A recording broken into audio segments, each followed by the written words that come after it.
The next complex is something where, after reading questions, I became aware that I did something that I shouldn't have done, which is creating this slide here. Because there it kind of looks like we have the plague, smallpox, malaria, and now COVID-19, like this was some continuum. And of course, I have to say that luckily and hopefully COVID-19 is by far not as bad as most of the diseases listed above it. And I did by no means want to create this impression like we're living through the Black Death once again right now, because I'm quite optimistic that we are not. I was only trying to make a connection between past events described in the textbooks and present day events, and maybe I overplayed this card a little bit here. So if we want to think about today's events, about today's pandemic, those three are really not the best analogies. If you are looking for a good analogy for the present day pandemic, the case is to look at probably the influenza pandemic of the 20th century. And here, three are particularly notable. The first was really catastrophic, was the Spanish flu. It happened in 1918 and 1919, and back then probably roughly around 500 million people were infected by this influenza virus. And this was back then a far larger share of the population than it would be today. Back then the population was probably around 1.8 billion. So you can say that 1 out of 3 or 1 out of 4 people on the world probably suffered from this disease. And probably, and this is a wide range, between 70 and 50 million, many estimates are around 30 or 40 million people died in this pandemic. And if you do the math, then you can say, well, the infection fatality rate is somewhere between 2.5% and 10%, which means that of all the people that are infected with the disease, 2.5 to 10% die.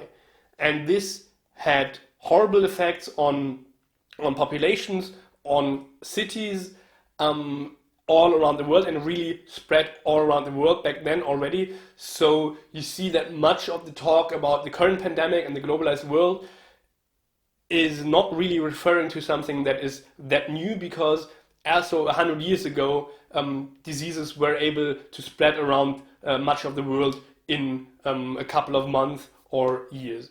So it might be some acceleration there, but actually the world was pretty globalized then already.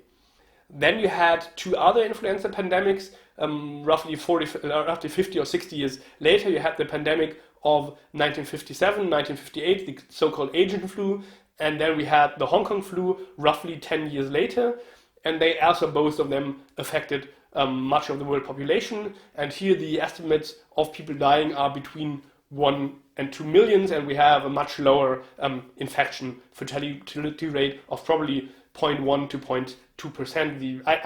I'm not from this field, but the results that I found vary around this range.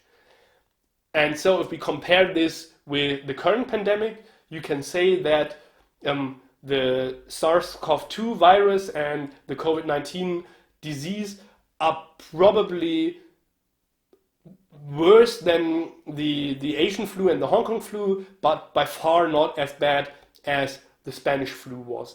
And this probably also has something to do with medicine developing, and also the difference in the effects between the pandemic of 1918 and those in the 50s and 60s probably also had something to do with the medical sector being more advanced and being better able to deal with these pandemics. And so what we look at today is, of course, a developing situation. So the numbers I put right there are certainly outdated next week, and this is not the final result, but only a very preliminary result, and it's very uncertain what the results will be in the end. Right now, the official count for infections is 3.4 million. You can easily multiply this by 10 just for the current situation, when you see that many nations haven't tested very thoroughly, and I think even multiplying it by 10 would be far too conservative, because if you look at the official fatality numbers and the fatality rate that you see from studies, it must be definitely in the tens of millions, the number of infections. So what does this mean for the economic effects of these pandemics? And here is unfortunately that we can only learn a little from those analogies. Because when we look at the Spanish flu, there's actually quite a bit of work done on the economic effects of this pandemic. However, on the one hand, it was a pandemic that was more deadly than the one we're looking at right now.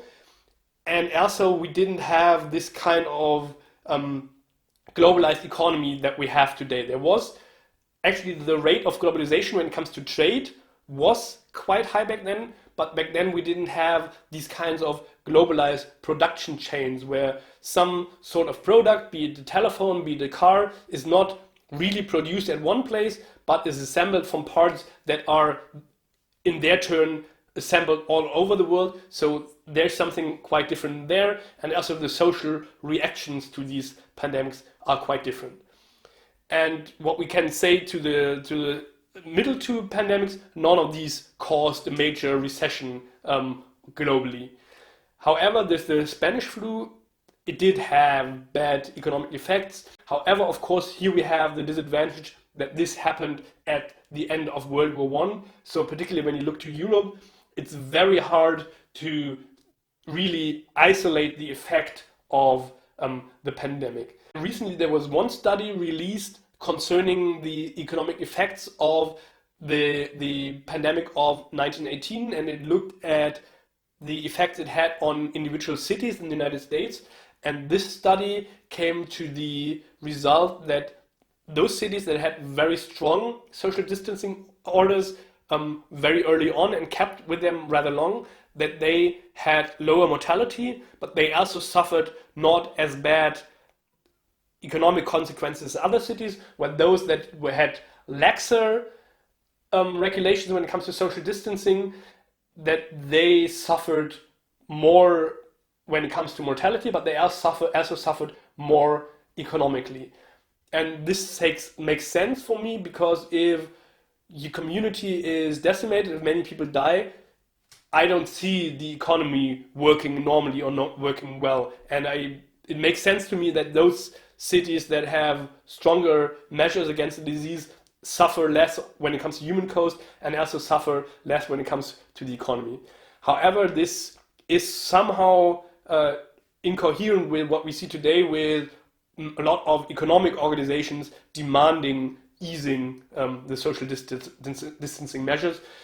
This might have something to do with businesses not knowing what's in their best interest. It might also have something to do with this study being flawed.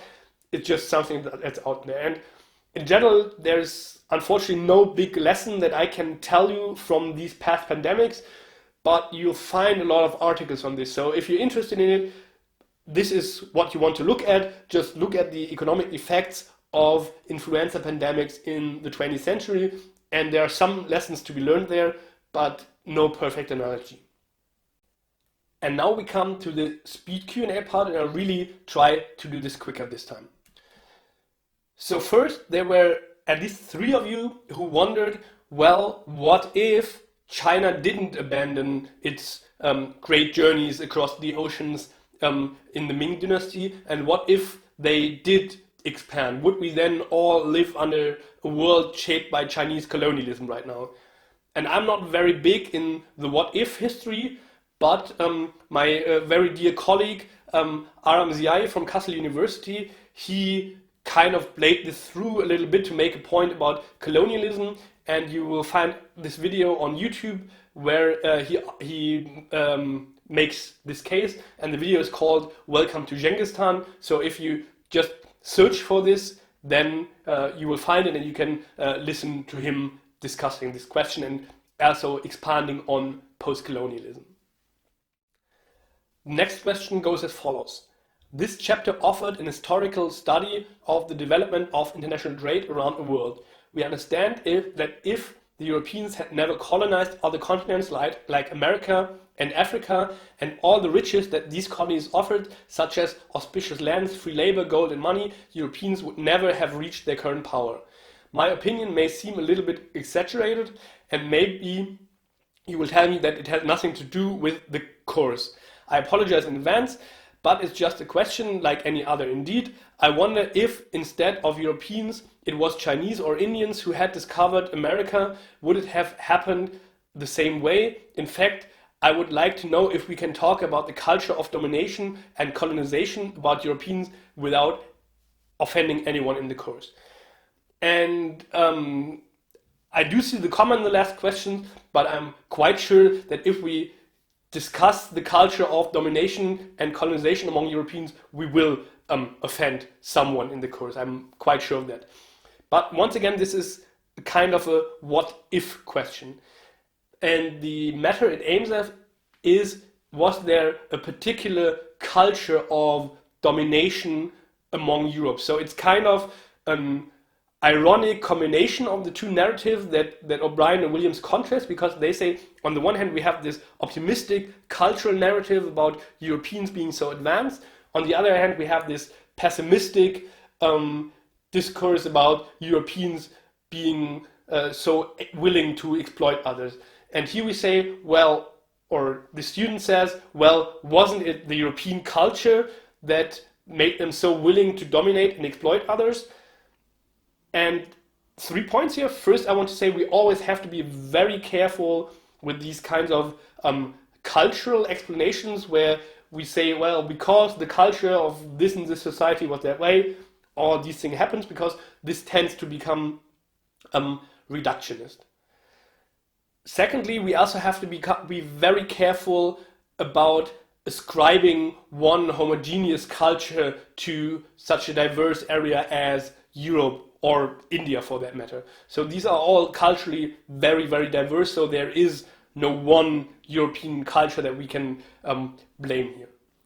That being that said, and this is my third point, you can make this case in some points that there might have been something special about Europe, and if you look for a common factor between the Spanish colonialism and the latter-day colonialism, then you see that all these were driven by some sort of universal claims. So you had the Spanish and the Portuguese, and particularly the Spanish, they were heading out in the world to spread Christianity. That was at least part of the ideology. And they headed out to spread Christianity with the claim of Christianity being the universal truth and everybody having to accept this truth. And later on, the English and the French colonizers were also still mostly Christian, but their universal ideology was not only Christian, but it was also Enlightenment thinking, which also had these universal claims saying, well, this is universal human reason, and this is what everybody has to come to accept at some point. And then you can say, well, this is a cultural thing, and this is something that probably will change the way you will run your empire, as opposed to some cosmology where you say, well, there are a lot of different truths and everybody can live according to their own belief. And there are some theorists who make this case. One of them is Walter Mignolo, decolonial theorist. I'm not terribly convinced by it, but the argument is out there. Mignolo, for example, says, well, the Ottoman Empire, they ran their empire in a very different way because they tolerated difference and they let Christians be Christians. They let all cultures live their kind of way just under the roof of their Muslim sultanate, so they were more tolerant than those universalist, terrorist Europeans. And it's an argument that's out there. It only partially convinces me. It might convince you. Next are two questions I don't want to really answer. I just want to highlight one thing there. So one person asks, could you talk a bit more about the reasoning of Europeans when establishing different types of colonies, pursuing different types of colonialism in different areas of the world? Second question goes, where does the abstract idea to separate the corporations from their owners come from? Both of them ask for reasons that were there that the actors gave to account for why they are doing what they were doing.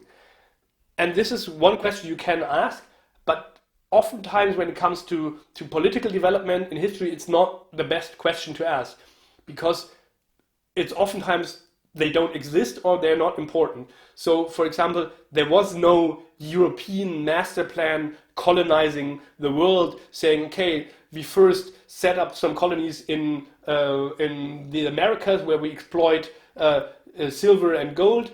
Then we also established some ports and some trading colonies around the Asian and African coasts. And then finally we take territory in Africa and settle colonialism in North America. There is no central authority deciding this.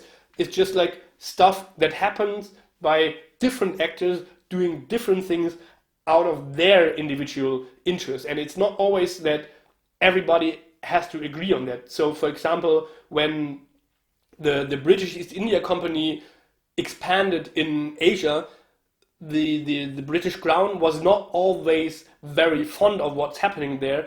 They just couldn't do much against it. So there was no master plan there. It's just like stuff happens, and then it's mostly about opportunities and opportunism. So whatever kind of colonialism seems the best course of action for the person acting there will be the one that will be pursued.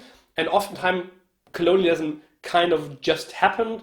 So there is this expression about the British colonialism said that the British Empire was built in a fit of absence of mind. So it's the claim that the British didn't really want to build an empire.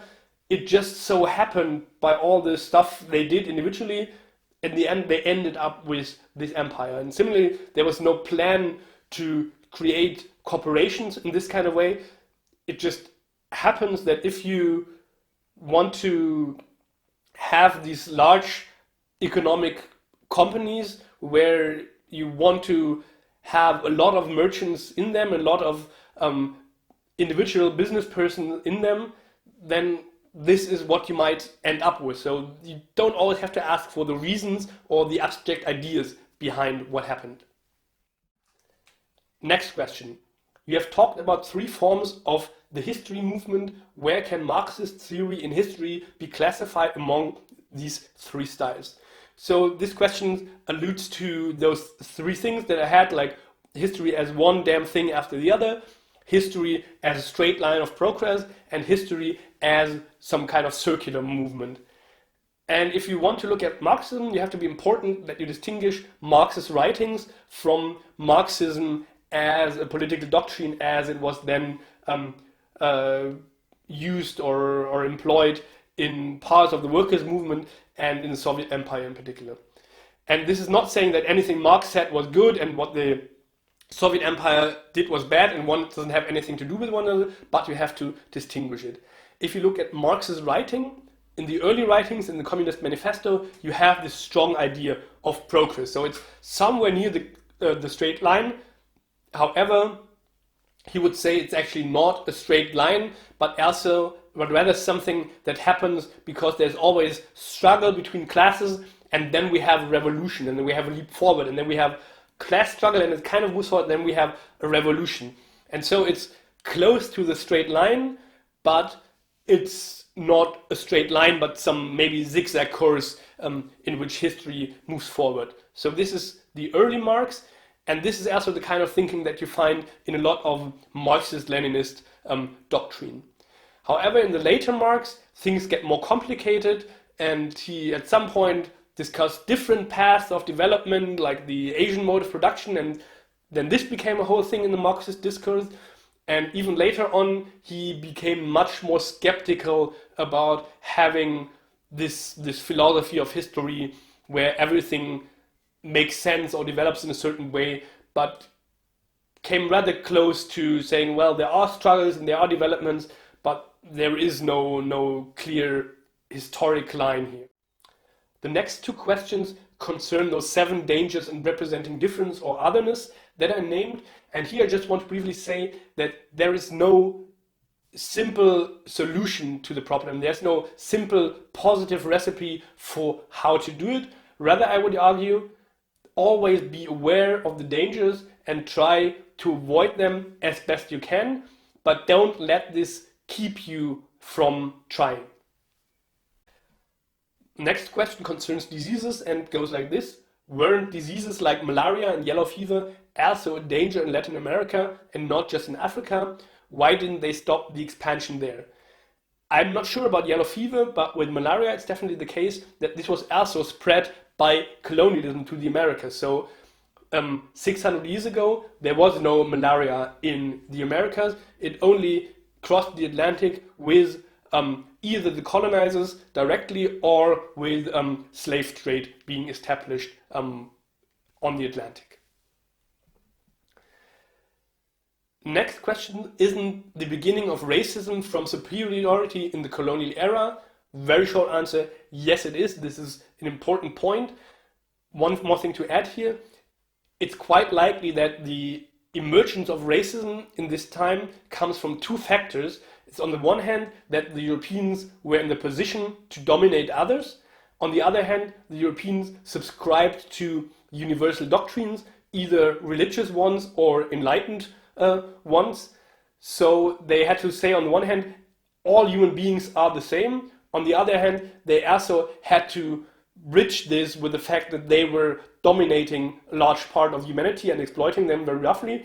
So one way to go with it is to say, well, these are maybe not really humans, and this is why we have to dominate them. Either we are allowed to enslave them, or we first have to teach them the good ways. So it might very well be that the coincidence of colonialism, racism, and enlightenment emerging at the same time, that this is connected, and actually that without enlightenment there might not be racism in this kind of way, but probably some other form of exploitation which wouldn't make it much better, I guess.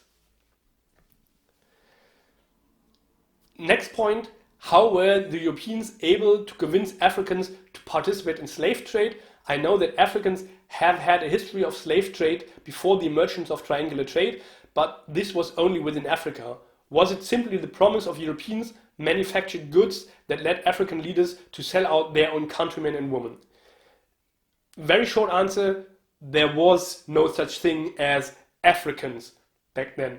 So it was not that Europeans arrived there and those people that they encountered perceived themselves as Africans, being the same as their fellow Africans now encountering Europeans, but they perceived themselves as different nations, different tribes, and so the Europeans were always able to find collaborators.